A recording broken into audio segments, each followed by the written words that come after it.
좀 소개받은 권성준입니다. 반갑습니다. 저는 현업에 종사하는 그 수출 마케팅 전문 회사를 운영하고 있습니다.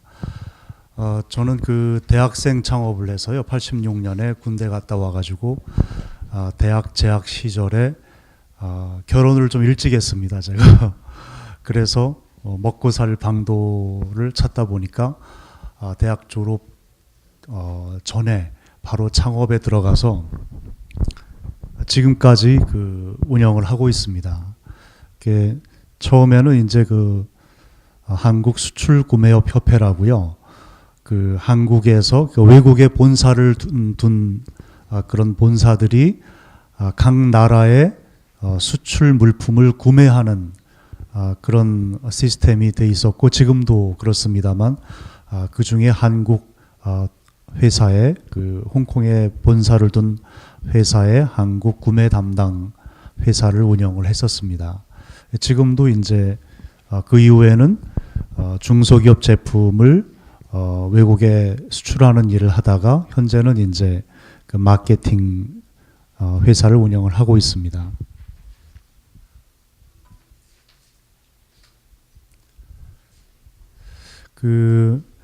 이렇게 직접 산지에서 그 농사를 지시고 밭을 일구시고 이렇게 또 생산을 해 주셔서 또 내수 또 수출에 이렇게 임해 주시는 여러분께 진심으로 감사의 말씀을 드리고요. 조그맣게나마 제가 가지고 있는 수출에 대한 지식을 선생님들과 좀 나누고 싶어서 이 자리에 왔습니다. 책하고 약간은 다른 내용인데요. 자, 목차는 좀 이렇게 진행을 하겠습니다. 첫째, 그 유기농 인삼 수출을 위해서 준비하셔야 될 사항들을 그 다음에 이제 생각해 보고요. 그 다음에 수출 마케팅을 하기 위한 절차, 마케팅을 실제로 진행하는 절차에 대해서 한번 생각을 해보시고요. 다음에 해외 인삼 시장의 동향에 대해서 제가 현업에 종사하면서 또는 이제 관련된 지식들을 이렇게 모아봤습니다. 그다음 유기농 인삼의 차별화된 전략과 심층적인 마케팅, 어떻게 그러면 일반 인삼과 또 외국의 인삼과 구별을 지어서 우리가 시장을 선점하고 마케팅할 수 있을지에 대해서 한번 생각을 해보시고요. 그 다음에 이제 국가별 유의사항인데요. 이거는 전체 국가를 다 할 수는 없어서 미국, 중국 정도로 대체적으로 우리가 시장 규모가 크다고 판단할 수 있는 그런 국가들을 지금 정해서 소개를 해드리겠습니다. 그 강의를 준비하면서요, 제가 수출을 한다고 생각을 했을 때를 가정해서 기억을 떠올려서 이제 쭉 제가 적어봤습니다. 그래서 여기 모이신 선생님들께서는 수출을 당연히 해보신 선생님들도 계실 것이고 이제 생각을 해봐야 되겠다 하는 분도 계시고 또 막연하게나마 지금은 때가 아니지만은 언젠가는 해야 되겠다는 생각을 하시는 분도 계실 거라고 생각합니다. 경우야 어떻든 이제 그 내수만으로는 안 되는 그런 때가 된 것 같고요. 모든 제품이 그렇듯이 처음에 제품을 개발해서 시장에 이제 이렇게 판매하게 되고 그 내수 시장이 어느 정도 차면은 또 수출을 생각해야 되는 것이 당연한 그 경로입니다. 그러나 우리 인삼의 경우는 또 다르지 않습니까? 이렇게 국가 네임이 브랜드화되어 있는 제품은 그렇게 흔하지 않습니다. 당연히 수출을 하셔야 되고 오래전부터 수출이 진행이 되어 왔습니다만 유기농 인삼의 경우에는 어떨까 하는 것을 좀 차별화돼서 쭉 수출 절차에 따라서 한번 생각을 같이 해보시는 그런 순서를 마련을 했습니다. 자, 첫째 보시면요. 우리가 인삼을 생각할 때 뿌리삼이 있고 제품, 즉 가공품이라고 그러죠. 예. 가공 제품, 즉 제품이라고 하겠습니다. 뿌리삼과 제품 중에 우리 회사는, 우리 공장은 혹은 내가 앞으로 수출을 하려고 하는 그런 회사는 어떻게 진행을 하는 것이 좋겠다. 제품 쪽이냐 아니면 뿌리삼 쪽이냐 하는 것을 한번 생각을 해보시면 좋겠습니다. 두 가지 다 하시는 분들도 많이 있으셨어요. 그러나 그 중에서 특별히 내가 잘 할 수 있는 게 무엇인가 아마 있을 겁니다. 개인적인 특성 또 회사의 여러 가지 작업 환경 등등의 것들을 고려할 때 둘 중에 어느 쪽을 진행하면 좋겠다 하는 것이 있을 것입니다. 그걸 한번 생각을 먼저 해보셔야 되는 것이 수출을 위한 준비의 첫 번째입니다. 그래서 그것은 남이 알려주는 게 아니라요. 본인이 창업자 스스로 또 수출을 희망하는 선생님 스스로 한번 생각을 가다듬어서 생각을 하셔야 되는 문제인 것 같습니다. 자, 그 다음에 나의 제품은 뿌리삼도 제품이라고 지금 가정을 해서요. 함께 제품과 뿌리삼 중에 그것들을 통틀어서 내가 생산하고 있는 제품의 완전도가 어느 정도 되느냐에 대한 문제를 가만히 한번 생각을 해보시면 좋겠습니다. 이것은 곧 제품에 대해서 내가 어느 정도 자신이 있는가에 대한 것일 수도 있는데요. 그것은 기업 정신이죠. 또 농사를 지으시는 정신이고요. 거기에 따라서 어느 정도의 나는 완전성을 가지고 있는가 생각해 보시는 것이 그 다음에 자연스러운 준비가 되겠습니다. 자, 세 번째는요. 이랬을 때 뿌리삼도 포함해서요. 제품의 경우에 포장과 디자인이 어느 정도 나는 지금 되어 있다. 아니면 앞으로 어떻게 준비를 할 것인가, 또 어떤 방식으로 한번 해볼 것인가, 기존 제품들을 따라 할 것인가, 아니면은 외국에서 어떤 것들을 좀 정보를 수집해 와서 그걸 답습을 해볼 것인가, 아니면 정부 지원을 받아서 그런 디자인을 좀 새롭게 해볼 것인가, 아니면 나의 어떤 구상대로 한번 멋있게 해볼 것인가, 그런 것들을 한번 생각을 가다듬어 보시는 것이 준비사항의 세 번째입니다. 이것은 어떤 책이나 교과서에 나온 게 아니라요. 제가 수출을 한다고 또 했을 때 또는 제가 수출을 해보았을 때를 가정해서 한번 제가 정리를 해봤습니다. 누가 수출을 하더라도 아마 이런 순서일 것입니다. 자, 그 다음에 네 번째죠. 유기농 인삼 경작과 제조에 대한 철학이 내가 지금 어느 정도 견지되어 있느냐. 모든 것에 있어서 자기가 철학이 있어야 되죠. 나는 이것을 왜 해야 되는가? 나는 어떻게 해야 된다고 생각을 하는가? 내가 생산하는 이것은 과연 무엇을 의미하는가? 이것은 곧 나에 대해서 내 삶에 있어서 무엇인가 하는 것이 있어야 됩니다. 그 회사에도 집단에도 큰 국가에도 사회에도 어떤 철학이 있어야 되듯이 생산자분들께서는 반드시 어떤 철학을 공표를 해야 됩니다. 그것이 자연스러워요. 더더욱이 외국에 수출을 하시려면은 묻습니다. 그분들이 자연스러운 대화 중에 또는 홈페이지를 통해서 여러 가지 자료로 저희들에게 물어봅니다. 생산자에게. 당신에게 있어서 이것은 무엇이냐라고 했을 때 그것을 생각을 정리해서 말할 수 있어야 됩니다. 이것은 내 자식과 같고 내 생명이고 내 삶 전체이다. 또 등등의 어떤 것을 말할 수 있어야 됩니다. 왜 그러냐면 나는 회사가 수출하는 건데 나하고 무슨 상관이 있어. 이렇게 말할 수도 있습니다만은 그건 그렇게 좋은 방법이 아닙니다. 왜냐하면 내가 회사를 창업했기 때문이죠. 나의 혼이 회사에 깃들어져 있기 때문이죠. 그렇기 때문에 나에게 있어서 이런 제품은 무엇이라고 말할 수 있어야 외국 사람들, 특히 우리 국내인도 마찬가지입니다만 외국 사람들이 고개를 끄덕끄덕합니다. 네, 그런 경우를 저는 나이는 이제 한 50대 초반입니다만 수십 년간 이 일을 해오면서 그런 경우를 많이 봤어요. 그런 것에 굉장히 감동을 많이 받습니다. 또 감동받아야 될 일이고요. 그래서 그것이 준비사항이라고 저는 생각을 하고 있습니다. 그리고 이제 선생님 자신의 공장이 지금 어떤 상태인가, 또 농장이 밭이 그런 청결 상태나 환경이나 위생 상태가 제품을 만들기 위한 상태가 어떠한 상태인가. 이것은 국가에 따라서는 약으로, 국가에 따라서는 식품으로 지금 널리 사용되고 있죠. 그렇기 때문에 다른 제품, 다른 공산품도 물론 그렇습니다만 그보다 더욱더 위생 상태와 환경 상태가 좀 특별해야 됩니다. 당연한 일이겠죠. 그래서 그것을 지금 뭐 위생 상태나 환경 상태가 좋지 않으니까 나는 좀 가망이 없다, 그런 얘기는 아닙니다. 앞으로 어떻게 내가 갖춰 나갈 것인가를 생각을 해보시고 계획을 세우시라는 그런 말씀입니다.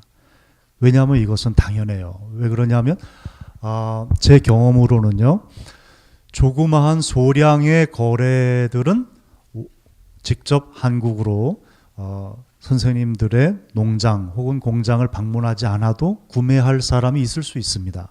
그러나 거래가 점점 커지고 이 제품 믿을만해, 이 분은 믿을만해, 이 회사는 거래하고 싶어 라는 생각이 들었을 때는 반드시 한국의 선생님들의 공장이나 농장에 방문을 하게 됩니다. 그것이 당연해요. 그리고 첫 거래인데도 방문하는 분들이 있습니다. 외국에. 왜냐하면 그 회사나 그 사람의 그 CEO의 그 사장의 철학이 혹은 구매 담당자의 철학이 그렇다고 하면은 그런 것입니다. 나는 내가 판매할 제품을 만드는 생산하는 분의 공장이나 농장에 가봐야 되겠어 라는 생각을 갖고 있는 것이 그렇게 부자연스러운 것은 아닙니다. 그렇기 때문에 지금 당장 혹시 미흡하더라도 갖추라고 하는 그 필수 불가결한 조건을 지금 이렇게 말씀을 드리는 건 아니고요. 점차로 이런 것을 생각을 해보셔야 된다는 말씀을 드리는 것입니다. 너무 마음의 압박을 받아 하지는 마시고요.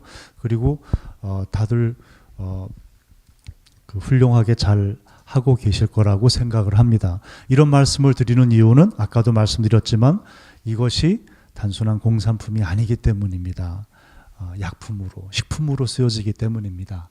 자, 그 다음에 이것들이 준비가 되시면 무역업 등록을 하셔야 됩니다. 예전에는 무역업 등록이 아주 어려웠습니다. 더 예전에는 그 종합상사제도라고 해서 대기업에서 한 회사씩을 종합상사로 국가에서 지정을 받았습니다. 선생님들께 잘 아시지만 뭐 주대우, 삼성물산, 뭐 LG 종합상사 이런 식으로 각 대기업마다 하나의 회사를 지정을 받았어요. 그래서 그런 회사를 통해서 수출하던 때가 있었습니다. 그런데 시절이 이제 지나니까 거기서 탈피해서 웬만큼 자본금이 되면 무역업을 할 수가 있었어요. 그러나 그 무역업은 그 무역회사, 무역업 등 허가를 받은 회사를 통해서 수출할 수 있었어요. 그렇지 않으면 수출을 못합니다. 그런 허가 제도가 있었어요. 대개 이제 그 전두환 정권, 박정희 정권 그때는 당연한 일이었었어요. 그 다음에 5천만 원으로 내려갔어요. 5천만 원이 있어야 허가를 받을 수 있었어요. 그 다음에 이제 좀 더 지나서는 1,000만 원까지 내려왔어요. 그리고 제도가 등록 제도로 바뀌었어요. 허가제에서 등록 제도로. 요즘에는 그런 뭐 자금에 있어서는 그런 거 없는 것으로 알고 있어요. 그리고 쉽게 등록할 수 있는 것으로 알고 있습니다. 그래서 그렇게 어렵지 않습니다. 이렇게 뭐 어떤 큰 시도를 해봐야겠다 그럴 필요 없어요. 자연스럽게 그 삼성동에 무역센터 삼성동에 그 무역협회에 오셔가지고 자연스럽게 상의하셔도 되고 전화로 물어보셔도 됩니다. 그리고 그냥 114로 무역협회, 무역상담실, 뭐 회원상담실 이렇게 전화하셔가지고 자연스럽게 물어보시면 됩니다. 그러면은 알려드릴 거예요. 그렇게 어렵지 않습니다. 그럼 무역업 등록은요 필요해요. 그 조금 규모가 좀 발생을 하면 은행 거래를 하실 때 은행에서 확인하는 경우가 일반적입니다. 필요합니다. 그리고 무역업 등록을 하시면 무역협회 회원이 된다는 것을 의미하게 되는데 그럼 많은 혜택이 있으셔요. 어떤 혜택이냐면 각종 수출에 대한 정보를 제공받을 수 있으셔요. 인터넷으로도 그 정보를 받으실 수 있으시고 어떤 자료를 받으실 수 있으시고 또 뭐 그 외에도 여러 가지, 예를 들어서 무엇에 대해서 좀 물어보고 싶다. 그럼 무역협회 내에 중국실이 있고 또 일본실이 있고 또 미국실이 있고 다 있어요. 담당자가. 그 사람들을 좀 괴롭힐 필요가 있어요. 내 돈 내고 협회비는 내야 됩니다. 협회비 한 몇십만 원? 예. 연간 한 1, 20만 원 정도로 알고 있습니다. 그걸 내는 대신에 내가 그걸 위해서 봉급을 받고 있는 사람을 괴롭히는 것은 그렇게 지나친 일이 아닙니다. 그 외에도 또 여러 혜택이 있습니다. 그래서 무역업 등록은 필요하다는 말씀을 드리고요. 그리고 인증 마크에 대해서 말씀을 드리겠습니다. 저희는 일반 인삼이 아닙니다. 유기농 인삼입니다. 유기농은 유기농이라는 것을 공표할 필요가 있어요. 어떻게 공표하느냐? 국내는 할 수 있는 제도가 있죠. 유기농 인증 마크가 있지 않습니까? 그러나 외국의 경우는 어떠하냐?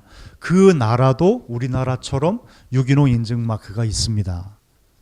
우리나라만 있는 게 아니에요. 그러니까 이 제품이 미국, 일본, 유럽, 그다음에 중화권으로 예를 들어 가지 않습니까? 그랬을 때 그곳에 유통이 되지 않습니까? 유통이 됐을 때 포장지 등등에 우리나라에서 쓰는 유기농 인증 마크처럼 자신들이 쓰는 인증 마크가 있어야 된다는 얘기예요. 그래서 그것은 크게 나누어 세 가지입니다. 미국에서 사용하는 거, 일본 거, 그 다음에 유럽 거, 그 외에는 괜찮아요. 세 가지만 받으시면 됩니다. 그러면 돈이 들지요? 돈이 듭니다. 그래서 이것을 또 지원해주는 곳이 있어요. 국가가 지원해줍니다. 그래서 중소기업청 내에 그 중소기업 수출 지원센터가 있어요. 그곳에 인터넷이나 전화나 직접 방문을 하시면 이 수출 인증 마크, 수출에 필요한 인증 마크에 대한 그 인증 마크에 대한 정보를 첫째 드리고요. 둘째로는 자금 지원도 가능한 것으로 알고 있습니다. 그러니까 너무 어려워 생각하지는 마셔요. 다 도와주는 기관들이 많이 있습니다. 예, 너무 어렵지 않습니다. 그리고 도와주기 위해서 그분들은 그 자리를 지키고 있는 것입니다. 그래서 그렇게 귀찮아 생각하지 않아요. 고맙게 생각하는 그런 공무원들도 적지 않습니다. 또 준공무원들도 적지 않습니다. 다들 이렇게 내가 찾아가면 귀찮아할 것이다. 그런 생각은 기우에 불과한 경우가 많이 있어요. 그래서 전화를 통해서도 자세히 상담받을 수 있는 그런 예가 저는 많이 봤습니다. 예. 더 미흡하면은 또 이제 이메일로 또는 또 직접 상담하시면은 인증 마크에 대해서 그렇게 돈 들이지 않고 받으실 수 있는 방법을 알려드립니다. 예. 그래서 유기농 인증 마크는 반드시 필요하다는 것을 제가 강조합니다. 그리고요, 유기농 인증 마크를 받으실 때 그건 좀 이따가 나중에 말씀드릴게요. 그 다음에 이제 회사 소개서 및 홍보물을 준비해야 됩니다. 저희가 우리 생산자께서 어떻게 아무리 좋은 제품을 제조하셨다 하더라도 밭에서 거두시고 나는 이게 내 생명이야 하실 수 있을지라도 그것을 적절히 홍보하지 못한다면은 무슨 소용이 있겠습니까?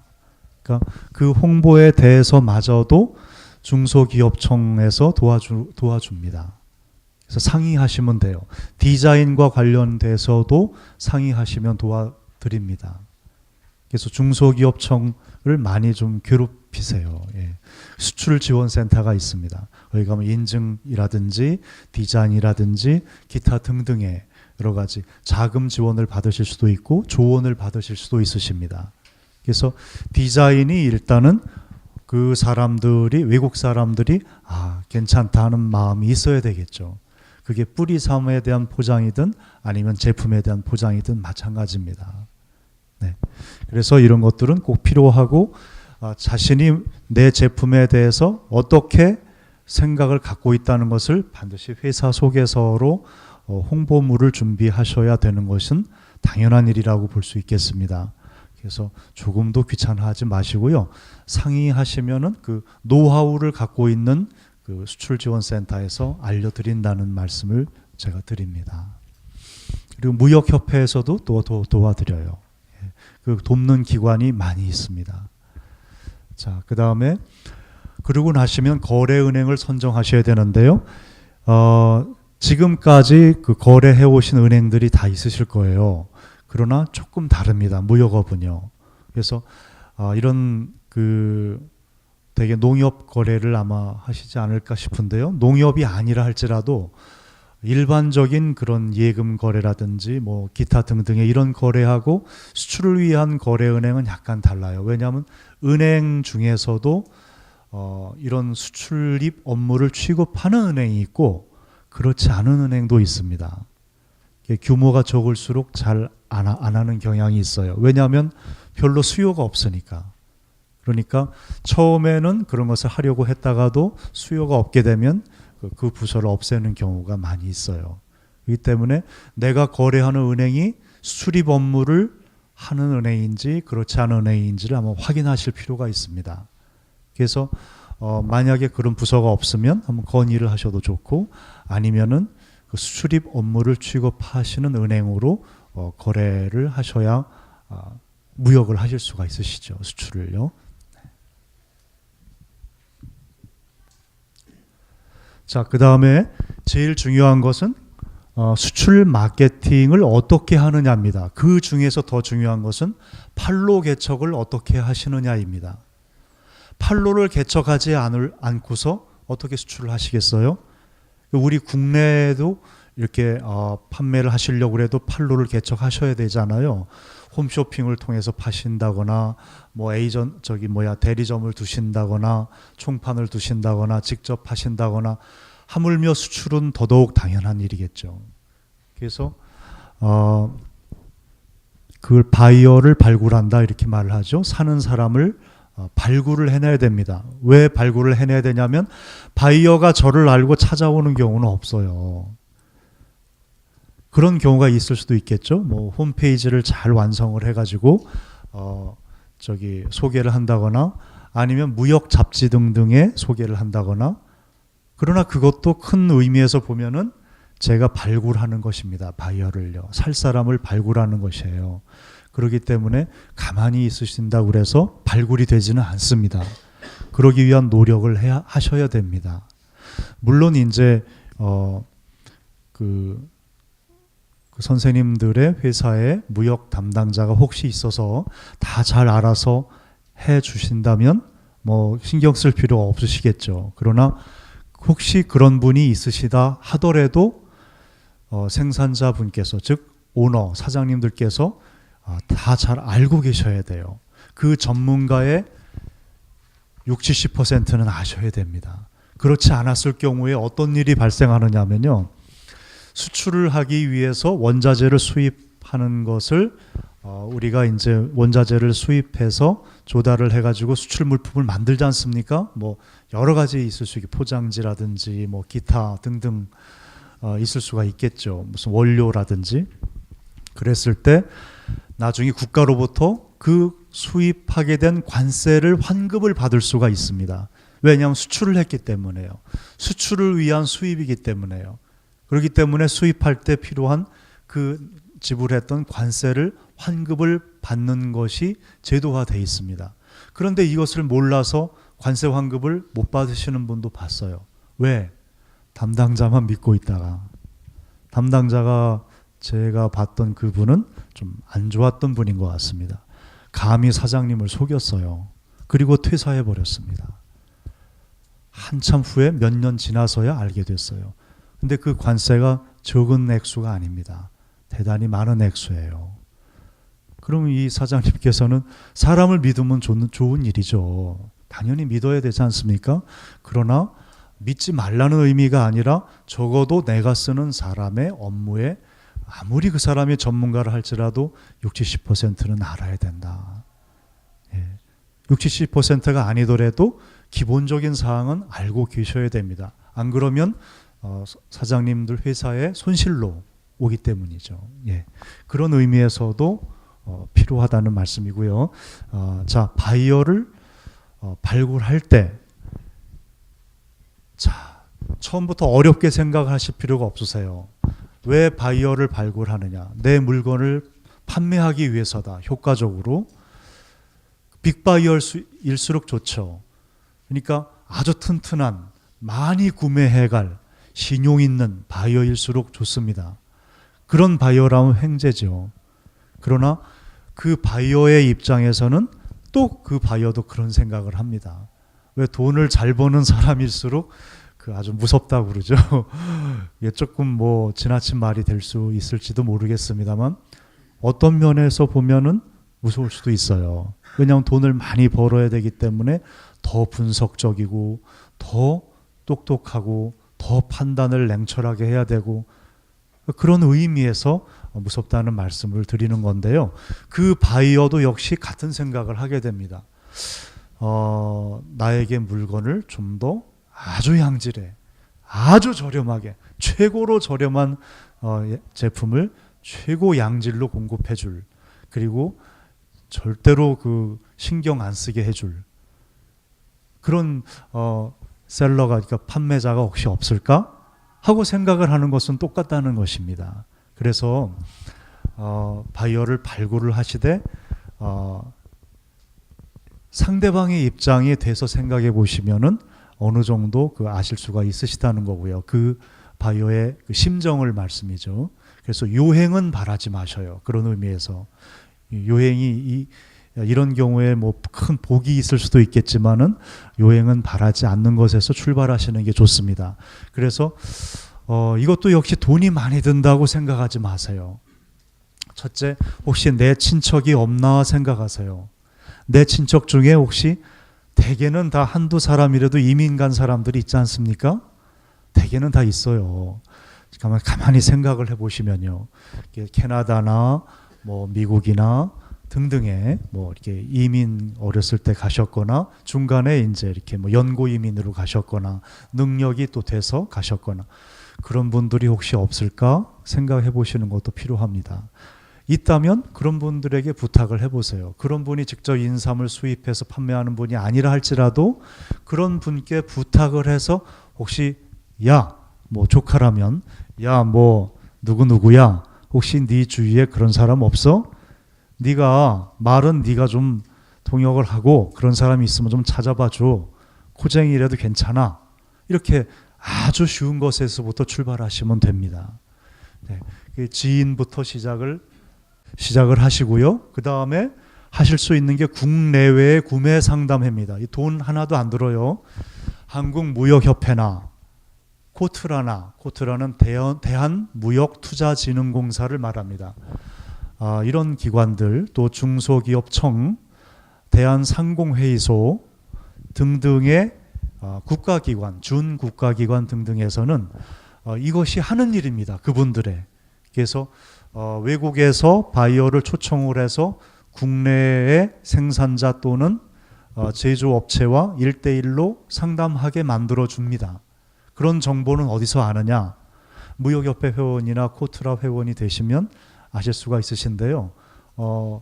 무역협회 회원은 협회비를 아마 안 내고도 그 온라인은 아마 쓰실 수 있으실 것으로 알고 있어요. 하여튼 그 온라인 인터넷에 가입을 하셔서 그런 정보를 아시면 됩니다.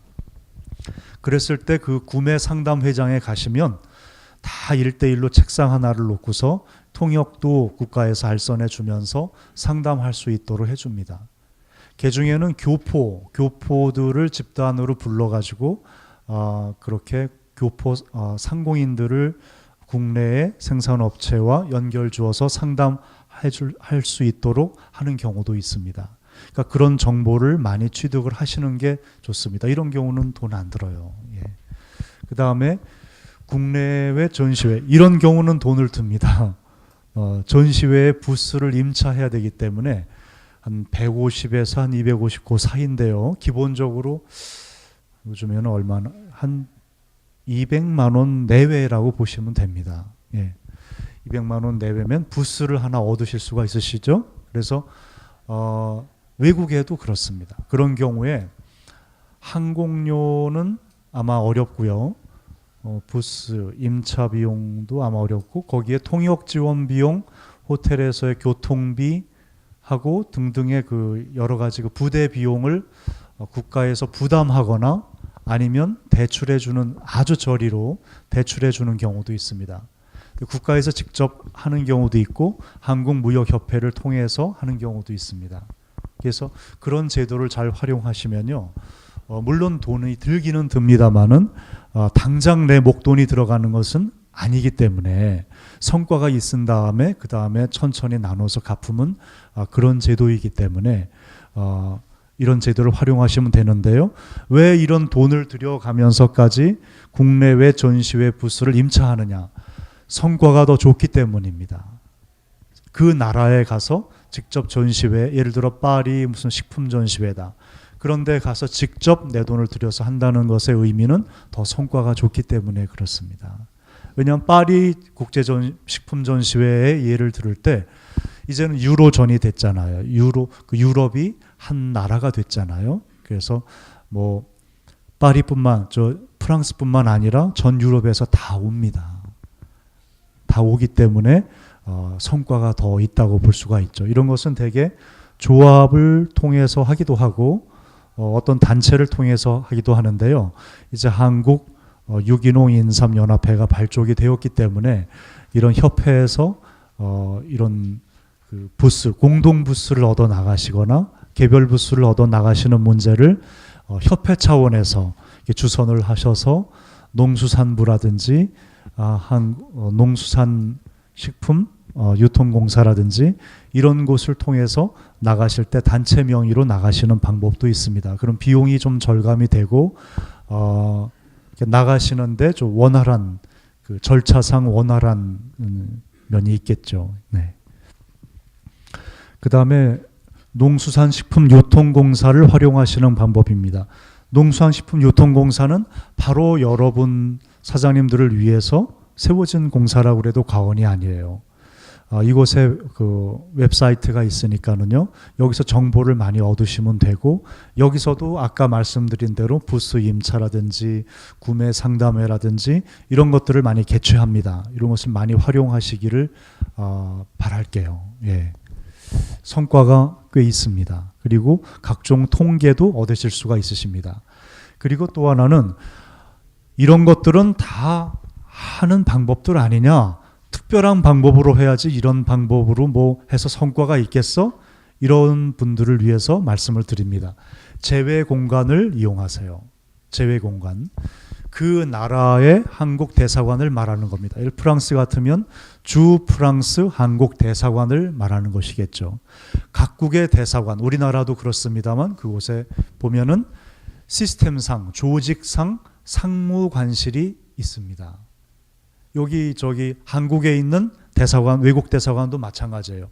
주류 전시회 있잖아요. 그런데 가보면은 폴란드 대사관 상무관이 꼭 참석합니다. 매년 주류 전시회 하면은 거기서 그네들 술팔로 꼭 나와요. 그러니까 그 나라 업체들의 술을 모아다가 혹은 식품을 모아다가 꼭 자신이 상무관이 다 업체 대표가 올 수가 없으니까 본인이 대신 나와서 그 나라 자국민을 위해서 팔아주는 것입니다. 그러니까 이것은 반대로 얘기하면 그 해외에 있는 공관에서는 우리들을 위해서 우리가 세금 내는 것으로 그분들께서 봉급을 받으시는 거니까 우리들이 그분들께 부탁이 아니라 활용할 이유가 있는 거죠. 그래서 이것을 활용하실 필요가 있으세요. 그래서 대사관들은 외무고시를 다 합격한 분들이 대다수고 그래서 문턱이 높을 것이다. 그렇게 생각하지 마세요. 당연히 돕게 되어 있습니다. 웹사이트에 게시를 하셔도 되는데요. 그 웹사이트에 있어요. 거기에 이제 뭐 이렇게 기업 전담 코너도 있고 없는 것도 있습니다만 그곳에 게시하셔서 성과를 보실 수도 있고요. 아니면 직접 전화를 하셔도 돼요. 팩스를 보내셔도 되고 이메일을 보내도 좋습니다. 그래서 공격적으로 뭐든지 하셔야 됩니다. 누가 저희를 찾아오지는 않습니다. 결코. 그렇기 때문에 공격적으로. 그래서 처음에는 사람이니까 귀찮아 할 수도 있어요. 이건 도대체 뭘 이래? 좀 쉬어야 되는데 라고 생각할 분도 있으실 수 있겠지만 그 분의 열의에 감동이 되면 열심히 돕습니다. 뭐 일부 이제 공관에 근무하시는 대사관 직원들은 좀 이렇게 뭐 자존심 탓인지는 모르겠는데요. 좀 불친절하다 뭐 이런 얘기들이 가끔 언론에 이제 이렇게 올라오고 그러는데요. 다 그렇지는 않습니다. 제가 겪어본 바로는 다 그렇지는 않아요.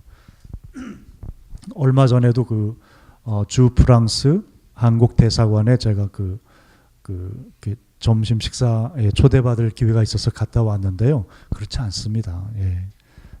말씀하시면 다 도울 준비가 돼 있고요.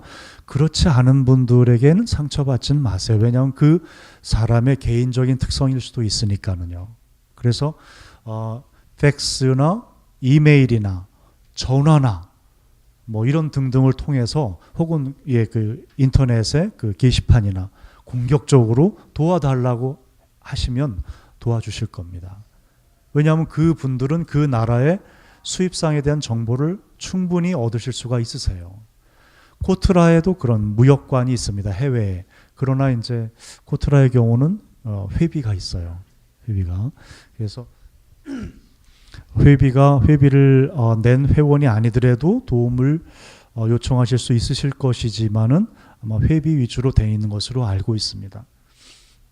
왜냐하면 공사이기 때문에 아마 그런 걸로 알고 있고요. 또 무역사절단의 경우 무역사절단이 외국에서 오기도 하고 저희가 가기도 합니다. 가는 경우에는 돈을 아무래도 내고 정부에서 지원이 좀 있을 수 있습니다만은 기본적으로 들어갈 경비는 들어가죠.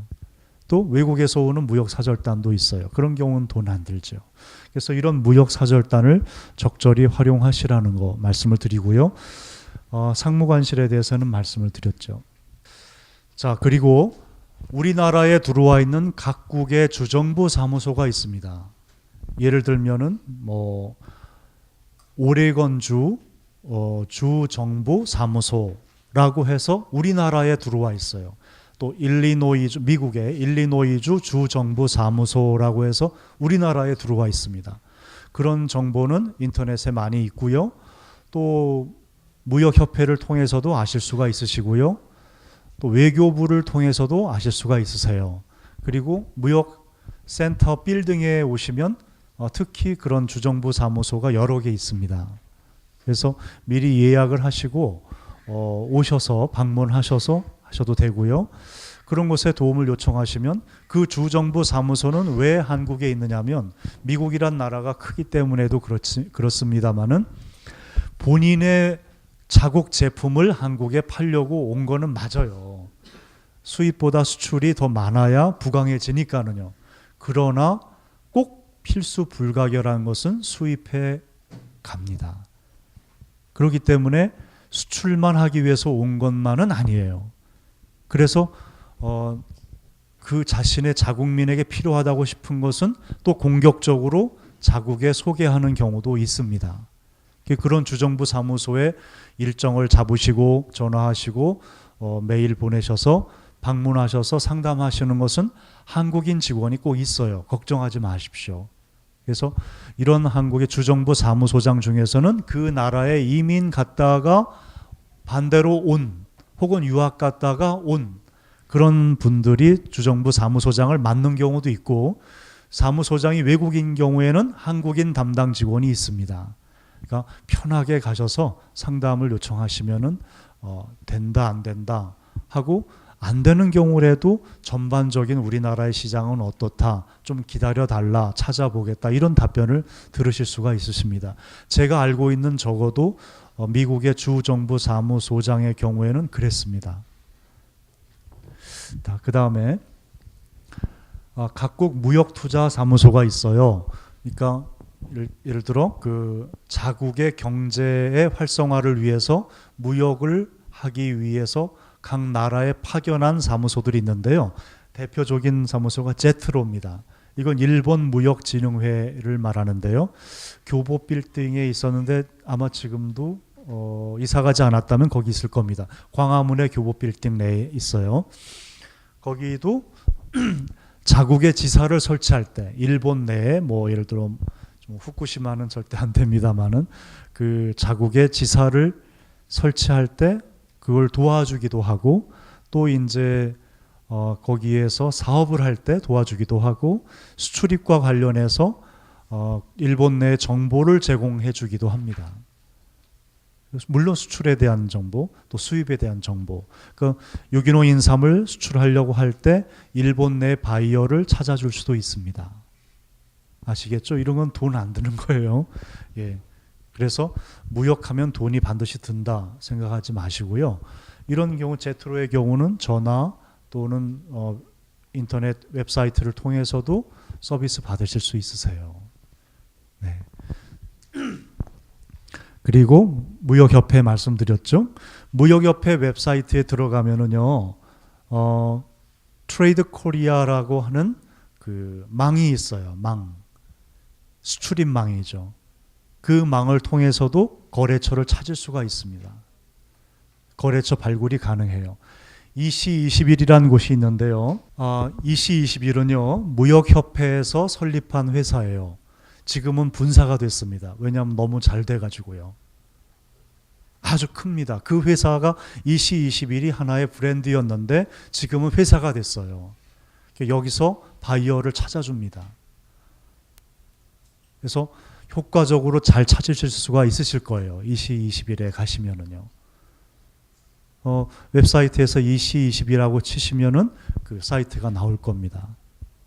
네, 그래서 무역협회는 물론 민간 사단법인입니다만은 그 전통적으로 정부의 협조하에 지금 그 모든 사업이 진행되고 있죠. 그러니까 어떻게 보면 뭐 국가 사업이라고 해도 과언이 아닙니다. 물론 이제 형태적으로는 민간 사업이지만은 자 그래서 EC21을 활용하시라는 거. 그 다음에 12번에요. 무역정보통신이라고 있습니다. 무역정보통신은 한국무역협회가 출자한 전산으로 그러니까 컴퓨터 인터넷으로 수출입을 하기 위한 해서 세운 한국무역정보통신이라는 회사가 있는데요. 그 회사에서 역시 EC 프라자라는 것을 만들었습니다. 그거 역시 EC21처럼 분사했어요. 잘 돼가지고 사업 규모가 커지니까. 그래서 이 사이트에 들어가도 거래처 발굴을 하실 수가 있으십니다. 또 대한무역투자진흥공사가 있죠. 여기는 바이코리아라고 하는 것을 운영합니다. 이거 분사는 안 했고요. 그 웹사이트에 들어가면은 바이코리아를 찾으실 수가 있으세요. 거기를 통해서 바이어들을 찾으실 수가 있으십니다. 그 다음에 T페이지라는 민간 사이트가 있습니다. 이거는 민간 회사예요. 민간 회사입니다만 글로벌화돼 있어요. 전 세계적으로 아마 이 시스템이 구축이 돼 있어서요. 한국만이 아니라요. 각국의 지사도 이렇게 점점 넓혀가고 있는 굉장히 그 활동성이 기민한 그런 회사입니다. 원래 민간이 그렇잖아요. 민간에서 하면은 돈을 벌기 위해서 서비스가 좀 분명하고 좀 기민하잖아요. 그런 것처럼 2021도 그런 T페이지도 그런 회사입니다. 여기 들어가도 바이어를 많이 찾으실 수가 있으십니다. 그 다음에 글로벌 소시스라는 회사가 있어요. 역사는 한 40년 됐고요. 본사는 홍콩에 있습니다. 여기가 무료 회원으로 가입하시면 나의 정보를 사진이나 기타 나의 철학, 회사 소개서 등등을 올리실 수가 있으세요. 여기는 거의 각국의 지사가 있어요. 직원은 한 3,000명 정도 되는데요. 제조 인력이 아닌 순수한 사무 인력으로 3,000명이 된다면 결코 적은 회사가 아닙니다. 물론 각국에 있는 회사지만은요. 이곳의 경쟁은 알리바바라는 회사입니다. 이거는 이제 홍콩 중국 쪽 중국인이 세운 회사죠. 그래서 알리바바는 후발주자입니다. 글로벌 소시스는 40년 됐고요.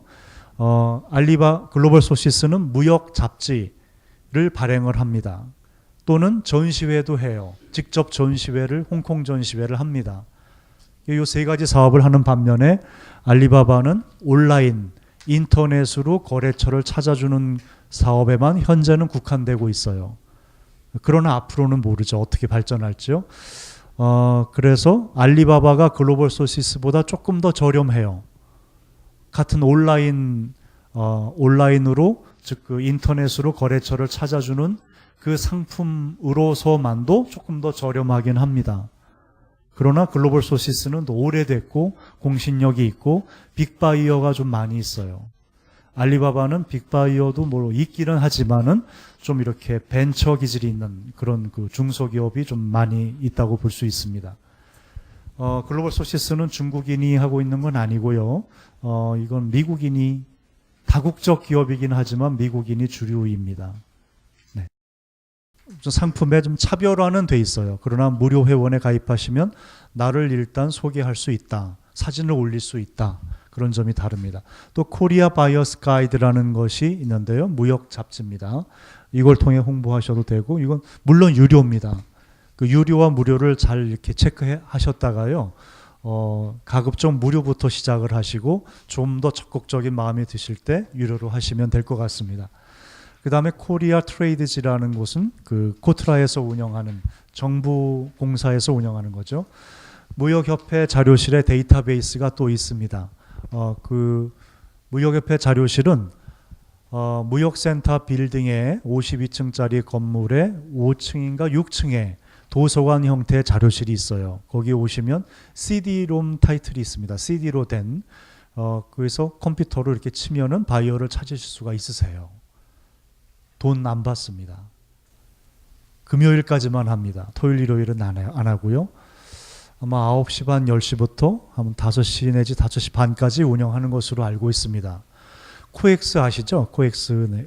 거기 저 오시면은 가끔 오실 일 있으시면은 주중에 오실 일 있으시면 거기 가셔서 운영하시면 되고 거기에는 이런 데이터베이스뿐만 아니라 무역에 대한 책들도 있고 주소록도 있습니다. 각국에 옐로우 페이지라고 그러죠. 그런 뭐 전화번호부나 무역인들이 쓰는 전화번호부가 있어요. 그래서 뭐 팩스도 물론 이렇게 찾을 수 있으시고요. 그래서 팩스 보내는 건 어렵지 않으시고 그러시니까 활용이 가능하십니다. 또 해외 한인 무역협회라고 있는데요. 그것은 한 10년 좀 더 된 것 같으네요. 제가 방문했을 때 그 협회를 만들고 있었는데 지금 전 세계의 그 한상들이 모였습니다. 중국인들의 상인은 화상이라고 하잖아요. 한국인들의 상인을 한상이라고 하죠. 한상이라고 그래서 줄여서 해외 한인 무역협회라는 것이 발족이 됐습니다. 거기는 전 세계 무역인 또 기업인들이 다 모여 있어요. 그래서 거기를 통해서 교포들에게 부탁을 하셔도 되죠. 부탁이 아니죠. 그분들도 이익이 있어야 수입해 가는 거니까요. 단 주의할 것이 하나 있는데요. 이건 잘 들으셔야 돼요. 교포들께서는 여기 살다가 가신 분들이 많이 있으셔요. 그래서 한국의 사정을 잘 아셔요. 그래서 그 점을 염두에 두셔야 됩니다. 그래서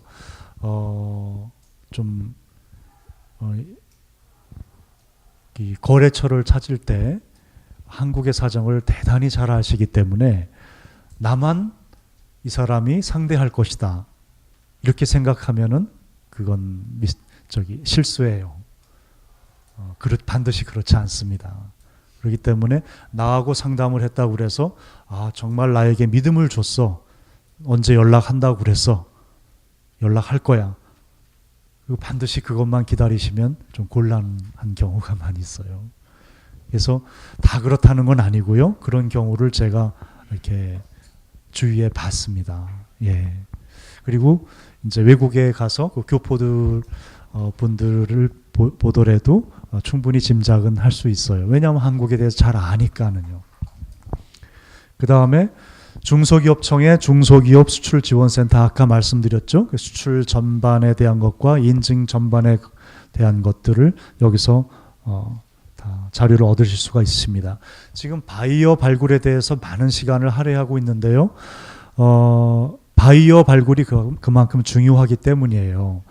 수출하는 그 단순한 그 서류로서 은행 거래하는 것은 죄송한 말씀이지만 여직원을 예를 들어 쓰는 경우에는요, 여상을 나온 분이 그런 회사에서 한 2, 3년 정도 경험을 갖고 배우고 언니들에게 전 회사에서 배우고 그러면은 다 할 수 있어요. 정말 중요한 것은 바로 이런 마케팅 발굴입니다. 그래서 많은 시간을 지금 할애하고 있는 거니까는요. 자, 그 다음에 중소기업청의 그 비즈인포라는 그 곳이 또 있습니다. 아까 별도로 또 있어요. 여기에 가시면은 수출뿐만 아니라 내수 그 국내 사업에게도 도움을 드리는 여러 가지 그 전반에 관한 정보를 제공합니다. 또 상공회의소가 있고요. 여기 유료 회원입니다. 그 다음에 한국 주재 외국 상공회의소가 있는데요.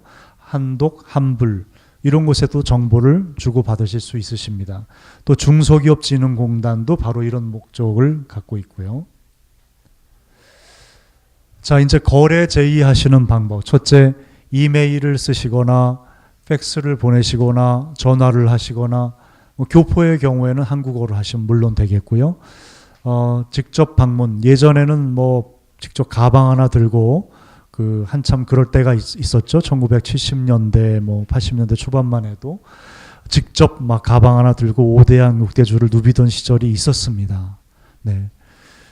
그렇게 해서 상담을 하시는 경우도 있으시고요.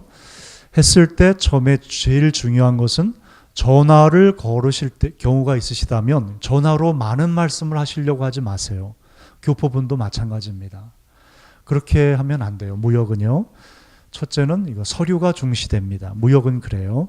그래서 전화를 하시더라도 내가 너에게 팩스를 보내겠다, 이메일을 보내겠다, 나는 누구다. 그 정도만 하고 끊으시면 돼요.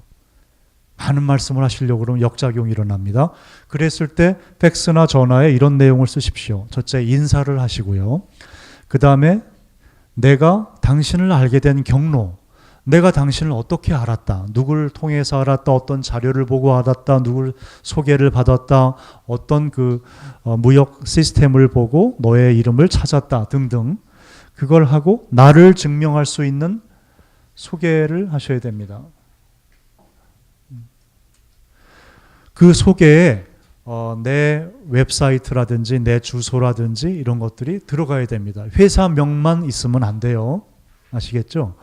그랬을 때 왜냐하면 확실성을 줘야 되기 때문에 그래요. 그 다음에 본격적인 거래 제의를 하고 내가 너에게 이런 거 수출하고 싶다. 관심이 있다면 나에게 연락을 해다오. 네, 이렇게 하고 인사로 끝내주시면 됩니다. 자, 그 다음에 신용조사를 하는 외국의 바이어가 있어요. 왜냐하면 당신이 그렇게 말은 훌륭하게 하는데 나는 좋아, 당신을 믿고 싶어, 장기적으로 거래를 하고 싶거든. 그러나 당신에 대해서 조금 더 알아야 내가 10년이고 20년이고 거래할 수 있다고 생각해. 그런 경우에 신용조사 기관에 의뢰를 하는 경우도 있고 자신이 거래하는 은행을 통해서 신용조사를 좀 해주십시오 하는 경우도 있는데요. 그런 경우에 이제 사람이 찾아오는 경우도 있습니다. 기업 신용조사예요. 그래서 정보를 수집해서 그 바이어에게 보고합니다. 마찬가지로 우리도 신용조사를 의뢰할 수도 있습니다. 바이어라고 해서 다 믿을 수는 없어요. 그 정말 제대로 거래할 수 있을까? 돈 못 받으면 어떻게? 했을 때 신용조사를 의뢰하는 기관이 하실 수 있는 곳이 있습니다. 그런 걸 통해서 의뢰하실 수 있으시고요. 자, 그 다음 그렇게 해서 오다가 진행이 되면 처음에 바로 오다를 처음부터 많이 하지는 않습니다. 적게 하죠. 그걸 테스트 오다라고 그래요. 처음에 견본을 보내면 그 다음에 이제 견본은 뭐 한두 개에 불과하겠습니다만 트라이 오다라고 그래서 처음에 이제 그 가볍게 이렇게 오다를 하는데요. 그게 본 오다는 아니에요. 그걸 가져다가 자국의 자신의 시장의 거래처에 한번 이렇게 풀어봅니다. 조심스럽게. 우리도 이제 입장을 바꿔놓으면 그렇지 않겠어요? 그걸 조심스럽게 한번 풀어보고 자기가 거래하는 거래처의 반응을 한번 역으로 이렇게 받아봅니다. 그 다음에 오다하는 게 진짜 오다인데, 그 이제 첫 번째, 그 다음에는 이제 조심스럽게 오다한 다음에 양을 늘려갑니다. 이 중에 이제 미국과 중국의 차이점을 말씀을 드릴게요. 미국의 경우에는 처음부터 조심스럽게 오다를 하지만은 뭐 오다량에 대해서 그렇게 그렇게 두려워하지는 않습니다. 오다를 하고 그 제품이 안 팔리면 거래를 끊어버립니다. 아주 그 거래 방식이 무서워요, 미국은. 그러니까 이렇게 설득하는 과정이 없어요. 이렇게 하기로 했지, 너는 실효가 없어 하고 끊어버립니다. 일본의 경우는 달라요. 일본의 경우는 이 사람과 관련을 맺으려면 한 6개월, 1년, 2년 걸리는 경우도 있어요. 답답합니다. 답답하지만 그 사람들 성격이 그래요. 그래서 한번 나랑 친해지면 대개 평균 10년 갑니다. 그러기까지가 힘들어요. 답답해요. 그래서 일본에 수출할 수 있으면 세계 어느 나라나 수출할 수 있다. 그런 얘기들이 이제 무역인 사이에서 있는 것입니다. 자, 그 다음에 좀 빨리 진행을 할 말씀이 많은데, 수출 계약에 대해서는 기간 얼마에 거래를 하고 계약 기간은 어느 정도고 어떤 방식으로 비행기로 배로 등등 이런 것들이 이제 나와 있고요. 계약을 하셔야 되잖아요. 계약을 하셔야 신용장이든 전신환이든 송금이든 받아서 거래하실 수가 있으셔요.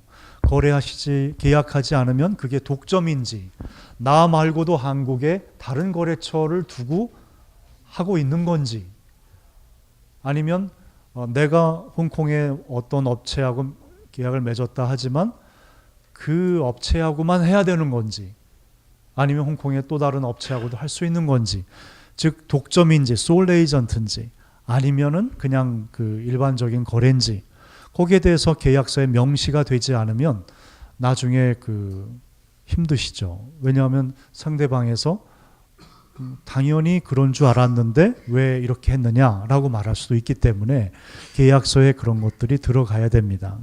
그래서 계약은 꼭 필요하다는 말씀을 드리고요. 그 다음에 그런 계약이나 그런 전반의 모든 것에 대해서 무역협회에서 좀 직접 계약서를 작성해 주지는 않습니다만 표준 계약서 양식 같은 걸 얻으실 수가 있으세요. 그리고 조언을 얻으실 수가 있으십니다. 그래서 활용하시라는 말씀을 거듭 지금 드리고 있는 중이고요. 자, 그 다음에 물품 매도 확약서 오파시시라고 하는데요. 내가 이러한 조건으로 당신에게 물건을 팔겠소. 그것을 확약합니다. 라고 하는 것이 물품 매도 확약서 오파시시입니다. 자, 그 다음에 오파시스에 오파를 내잖아요. 내가 이 가격에 팔겠다고 하면 반대 상대방은 카운터 오파를 내죠. 그건 너무 비쌉니다. 30달러요? 너무 비싸요. 20달러만 합시다. 그런 밀고 당기고 하면서 이제 거래가 완성이 되는 것입니다. 그랬을 때 송장을 인보이스라고 하는데요. 그것을 이제 프로포마 인보이스, 견적 송장이라고 하는데 그건 생략되는 경우도 있어요. 상업 송장, 카마셜 인보이스는 생략되지 않습니다. 그건 꼭 필요한 서류예요. 그래서 계약을 거쳐서 오파시스를 거쳐서 카마셜 인보이스까지 오면 거래가 이제 어느 정도 이렇게 무르익어 간다고 볼 수 있습니다. 그 다음에 저쪽에서 거래를 하기 위한 증표, 현금을 보내와야 되는데요. 그게 TT입니다. 트랜스퍼 텔레그래픽이라고 하는 것의 약자인데요. 우리가 흔히 말하는 송금 오는 것입니다. 우리 송금 주고받고 하잖아요. 국내 거래 중에서도. 외국도 마찬가지로 당신의 물건을 사겠소 하고 송금을 보내오는데 뭐가 다르냐? 회사 명의로 보내옵니다. 그것이 외환 당국에 이제 이렇게 등록이 되는 것이고요. 그게 하나가 다른데요. 똑같습니다. 외국에서 송금 오는 것은. 그래서 그런 경우는 상대방이 나를 믿을 수 있는 관계, 친척이라든지 아니면 나만 보고 그냥 믿을 수 있어. 그런 상태. 아니면 처음에 아주 미미한 거래, 소량 오다인 경우에는 TT로 거래합니다. 그러나 처음에는 TT 거래 안 하고요. 신용장이라는 것을 거래합니다. 신용장은 Letter of Credit이라고 하는 건데요. 당신을 이 모든 조건과 가격에 신용을 하겠소 하는 것인데 이것은 이쪽으로 오게 되면 현금과 같습니다.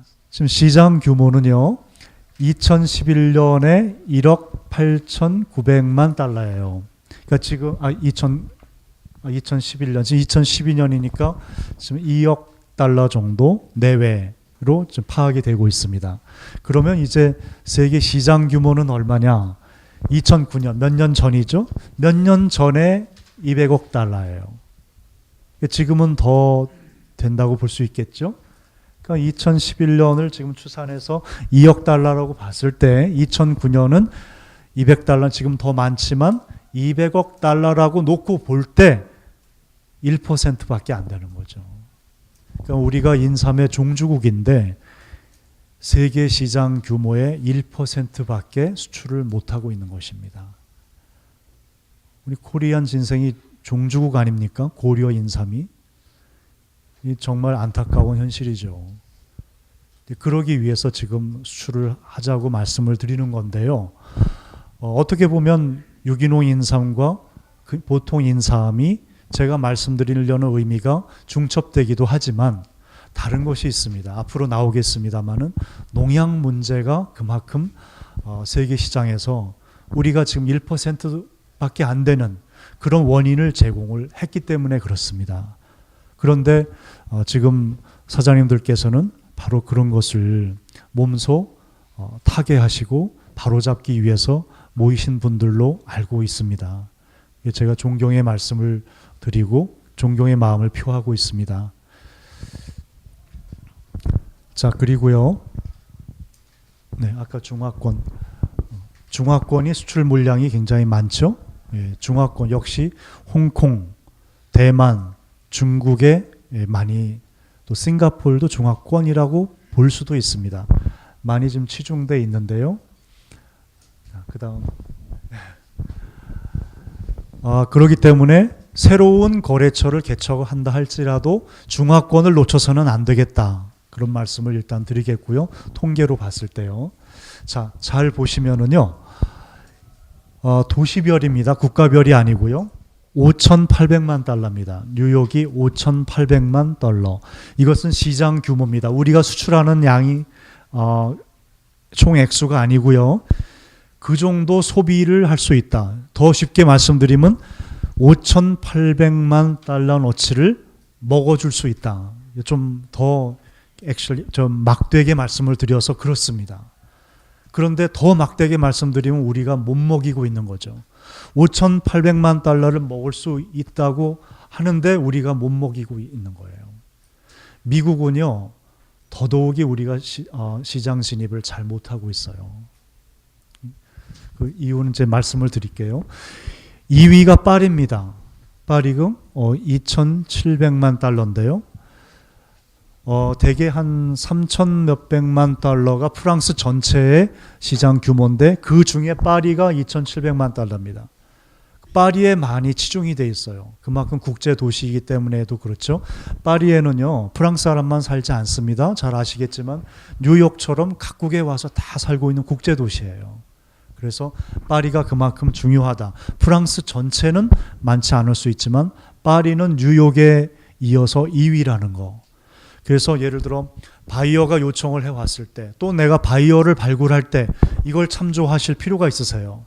그래서 내가 어느 나라의 바이어가 그 도시에 본사를 두고 있는지를 잘 한번 참조해 보신다면은 저기 예를 들어 뭐 파리도 어디가 있을까요? 뭐 저기 뭐 리옹이 있겠고 무슨 뭐 낭시가 있고 저 시골들이 있어요. 남프랑스. 그런 데서 오면 별로 소비가 없다는 말씀이에요. 그런 곳에서 왔다고 해서 거래를 하지 말라시라는 게 아니라 잘 참조하셔서 대도시, 이렇게 소비량이 많은 도시의 바이어가 발굴될수록 선생님들의 사업에 도움이 되실 거라는 말씀을 드립니다.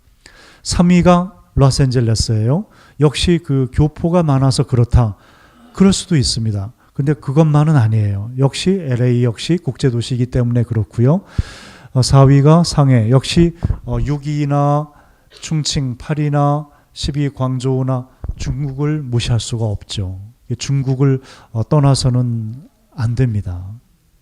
중국이 까다로워요, 진입하기가. 그러나 중국을 떠나서는 안 된다는 것을 통계로 우리가 알 수가 있어요. 아마 책자에 안 나와 있을 수 있는데요. 잘 기억을 해두시고요. 그 다음에 9위에 도쿄가가 있죠. 도쿄가 이제 1,300만 달러 정도 되는데요. 5, 600만 달러어치가 요코하마, 거기서 한두 시간이면 요코하마, 이제 서울에서 인천 거리 정도입니다. 국제무역항에 요코하마라고 있어요. 2위입니다. 요코하마가요. 그래서 도쿄하고 합쳤을 때 1,700~800만 달러, 거의 2천만 달러에 가깝다. 그래서 도쿄, 요코하마를 공략하실 필요가 있다는 말씀을 드리고요. 아이러니하게도 저 오사카는 좀 순위에서 많이 몰려 있어요. 오사카는 한국으로 치면 부산 같은 데인데요. 이상하게 많이 좀 밀려 있습니다.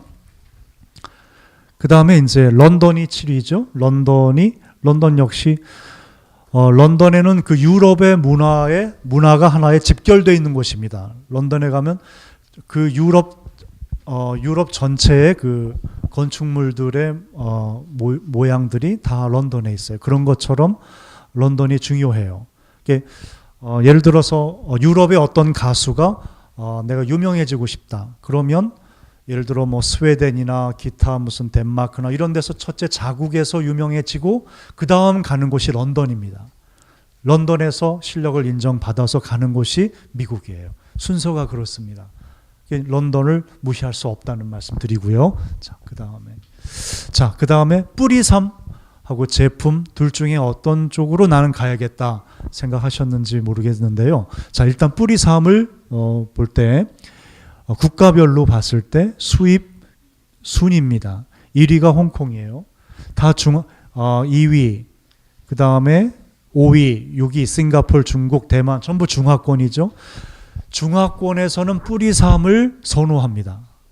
왜 그럴까요? 전통적으로 달여 먹거나 이렇게 뭐 액체로 먹거나 그런 수고를 별로 그렇게 힘들어 생각하지 않습니다.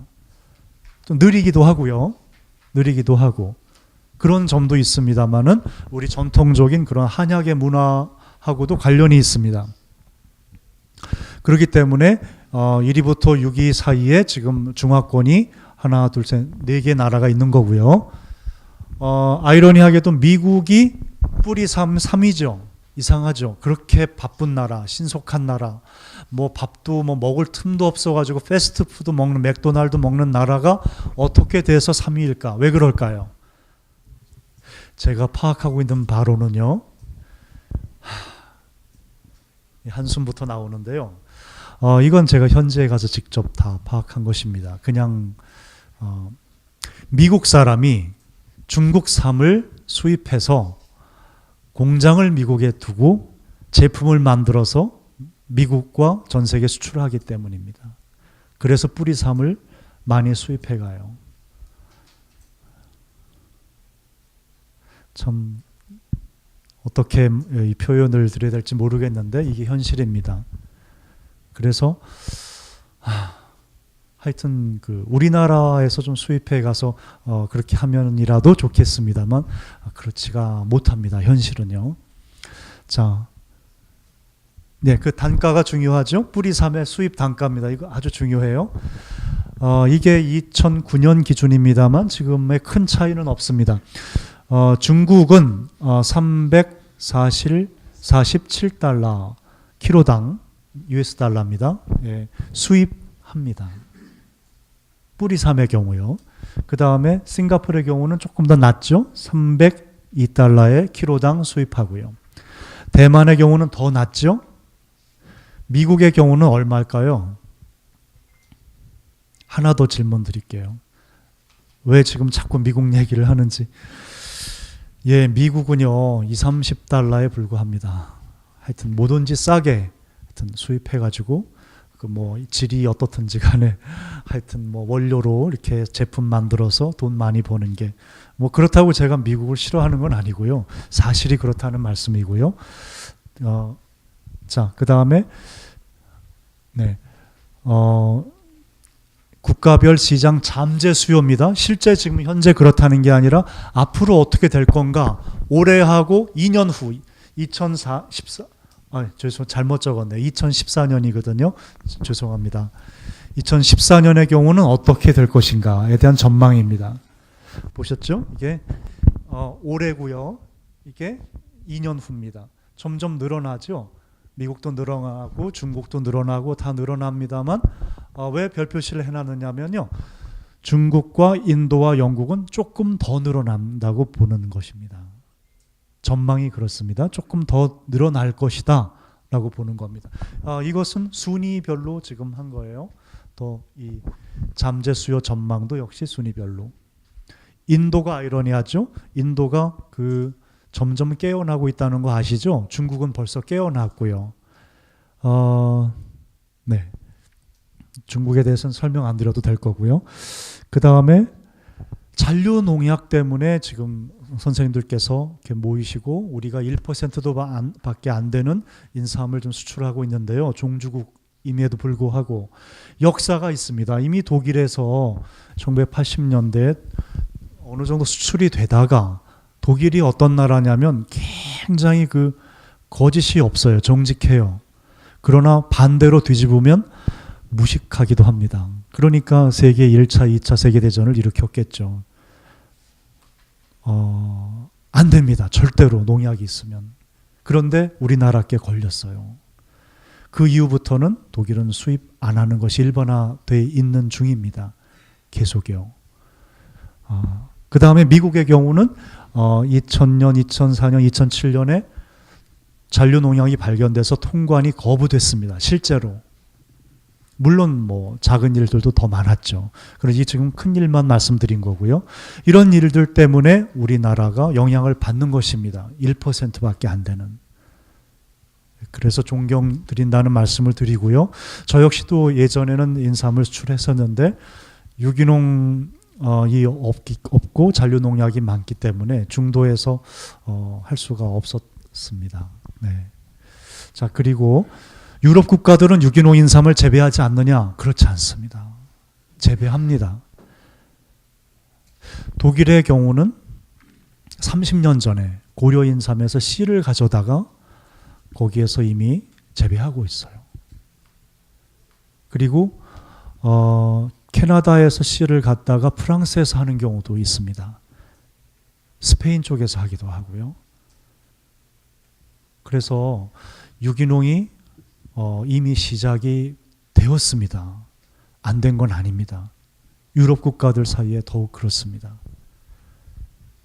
그래서 어찌 보면은 좀 당연한 일을 지금 저희가 이제 하고 있는지는 모르겠습니다만 그렇지는 않습니다. 왜냐하면 우리나라의 경우 농약 때문에 너무나 우리가 수출을 손해를 봤기 때문에 그런 것이죠. 그러니까 힘을 내시고요. 지금부터 우리는 또 프리미엄이 있잖아요. 종주국이라는 그런 장점을 잘 모아가지고 하면 된다고 생각합니다. 자, 그 다음에 진사나에 대해서 말씀드릴게요. 진사나는 스위스의 제약회사입니다. 베링거 인겔하임이라고 있죠. 큰 제약회사인데요. 거기에 자회사입니다. 파마톤사라고. 이 진사나 하나 가지고 30억 달러의 연간 매출을 가지고 있습니다. 미국에 가면 텔레비전 광고에 무수히 나옵니다. 황금 시간대 진사나에 대해서. 예, 그리고 캡슐, 거의 캡슐이에요. 캡슐. 그러니까 미국에 잘 맞죠. 유럽에도 물론 캡슐이지만 그거 말고 시럽 형태도 있습니다만 캡슐이 잘 먹힙니다. 미국에는 주유소에서 판촉물로 인삼 캡슐을 줍니다. 그래서 주유소에 기름 넣잖아요.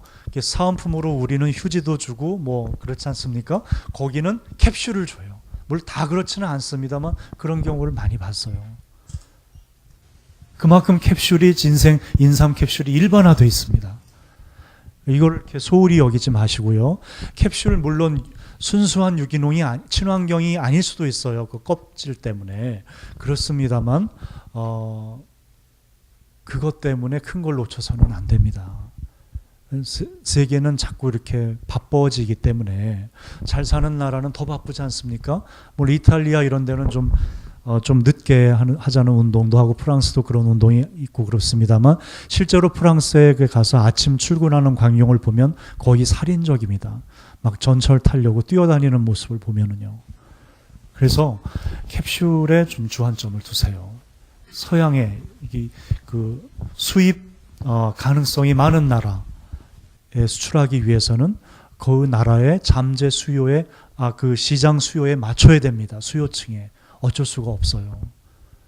우리나라의 전통적인 방법도 아주 좋습니다. 그러나 우리는 지금 수출을 해야 되지 않습니까?